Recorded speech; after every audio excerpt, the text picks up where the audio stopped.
In 1994, film-going audiences were introduced to The Crow. It's a darkly gothic superhero tragedy adapted from the 1989 comic of the same name. Its tone, visuals, and depictions of violence helped it to stand out from the typical superhero fare that had been released in recent years. And despite its status as a cult favorite, its overwhelmingly positive reviews, and its success at the box office, The Crow is most prominently remembered for the on-set tragedy that took the life of its young star. Brandon Lee, son of famed martial artist and actor Bruce Lee, was a rising action star in the early 90s. He was working to carve out a name and image of his own, and landing the titular role in The Crow was a huge achievement that was posed to be the actor's breakout performance. The film's story is simple. An engaged couple, Eric Draven and Shelley Webster, are brutally murdered. The man returns from the grave 1 year later to avenge their deaths. Vengeance and retribution play pivotal roles in the lore of most comic book characters. Marvel's The Punisher wages a war on street crime following the death of his wife and children. DC's Batman does the same after witnessing his parents' murder in a back alley. But what makes this one unique is in the way that the film approaches the story. The first time we see Eric Draven is upon his return from the grave on the 1 year anniversary of his death. We don't actually see the murders occur up front, though they are seen through flashbacks later on. We don't get introduced to Eric in his human form, but instead first meet him as an undead being with a singular purpose: to bring violence and death to the men responsible for the tragic murder of him and his fiancée. We're told through the opening voice monologue that when someone dies, a crow carries their soul to the land of the dead. But sometimes something so bad happens that a terrible sadness is carried with it, and the soul can't rest. Then sometimes, just sometimes, the crow can bring that soul back to put the wrong things right. This voiceover, spoken by the young Sarah, lays just enough groundwork for the illogical premise to be accepted by audiences. The movie is dark, not only in tone, but in its visual style as well. Filmmakers made it a priority to preserve the integrity and the hard-edged style of the comic book, while translating the story to the big screen. Comic book writer James O'Barr says he had always envisioned the story being told in black and white, with flashback sequences taking place in vibrant Technicolor. He made that vision a reality with the comic, and for the most part, the film stays true to that vision as well. While The Crow isn't shot in true black and white, the film utilizes filters, dim lighting, and muted color palettes to replicate the visual style of the book. Virtually no cold colors are present. You won't find blues or greens throughout the rain-soaked city streets, or as part of its citizens' attire. Instead, the flashbacks are portrayed with vibrant yellows and reds. Red is really the only recurring color that's used throughout the film's current timeline, even if it is used sparingly and intentionally. Red often symbolizes war, anger, vengeance, and even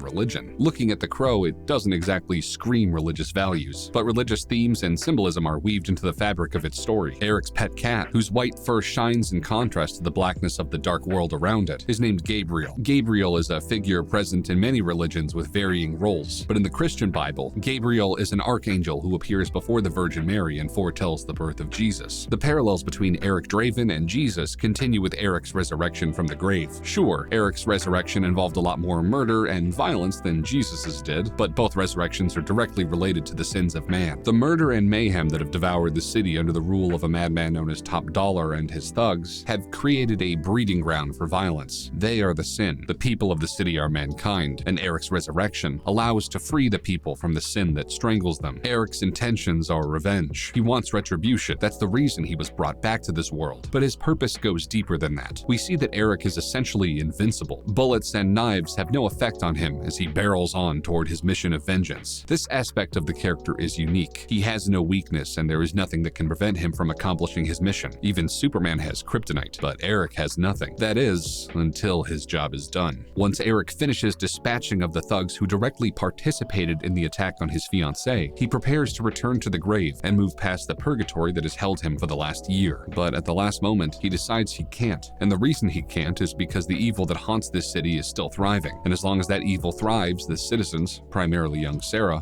aren't safe. As he hears the screams of Sarah, Eric makes the choice to remain in this world long enough to ensure that no harm will come to her. But he must do so without the safety of invincibility. Throughout the film, Sarah represents the good in the world. Despite a city devoured by sin and darkness, Sarah is the light. In fact, virtually the only scene in the entire film that takes place during the daytime without rain is a scene of Sarah at her house eating a bowl of cereal. It's Sarah and the people like her that drive Eric's final battle against Top Dollar. Not retribution, not vengeance, but protection. The Crow is a gothic superhero fable with religious undertones that has garnered a massive cult following in the years since its release. It spawned sequels and a television series, and yet it remains shrouded in the shadow of the tragic accident that took the life of Brandon Lee. Lee's death stemmed from a series of events and overlooked mistakes that culminated in a perfect storm. A revolver, unlike a semi-automatic handgun, uses a wheel to rotate a new round into the chamber of the weapon. As a result, the projectiles are visible on camera. Film sets utilize what are called dummy rounds for these types of scenes. A dummy round has an actual bullet projectile. This adds a level of realism when the bullet is visible to the audience. But dummy rounds don't have gunpowder or primer, which means they can't be fired. They are a visual prop only. The crew of The Crow were bogged down, swamped, and overrun. They didn't have the budget and time of a major blockbuster, so instead of purchasing professionally manufactured dummy rounds, they made their own by prying the projectiles off of rounds and emptying the powder from the casing. Following the use of these dummy rounds, the same revolver was used for a scene that required the use of blank rounds. A blank round is essentially the complete opposite of a dummy round. The dummy round has a projectile, but no way to fire, and a blank round has no projectile, but a casing filled with gunpowder and a primer. Blank rounds are utilized in scenes when the gun needs to be fired on camera. It generates the flash and bang of a gun discharge without launching a projectile from the weapon. What unfortunately occurred was one of the projectiles from the dummy round used in the earlier scene had become lodged in the barrel of the gun, and nobody knew it. Protocol requires that the barrel of the gun be checked for obstructions prior to its use in any scene. However, the film's weapons specialist had been sent home for the day and was no longer on set. As a result, those responsibilities fell to the prop assistant, who was unaware that they needed to, or simply forgot to, check the weapon for obstructions. It was a series of one mishap after the other that culminated in a tragic and senseless loss of life. The gun was fired utilizing a blank round as the scene played out, and the launched projectile was fired from the barrel as if it were fired from a live round. Brandon was struck in the abdomen and succumbed to his wounds. Producers were forced to make the difficult decision whether they should finish the film or not. They ultimately decided to proceed. Most of Brandon Lee's scenes had been filmed, and the rest was accomplished through CGI, stunt doubles, and clever editing. Ironically, Brandon's father, Bruce Lee, also died during the filming of one of his movies, Game of Death, although Bruce Lee's death was caused by an allergic reaction to medication and not related to the filming of the movie. Brandon Lee's fiancée, Eliza Hutton, said that The Crow was a story about justice for victims who never got a chance to receive it. The movie was dedicated to Brandon and Eliza. Hey, thanks for watching. Be sure to follow us and hit the notification bell for more amazing content. And of course, subscribe if you want.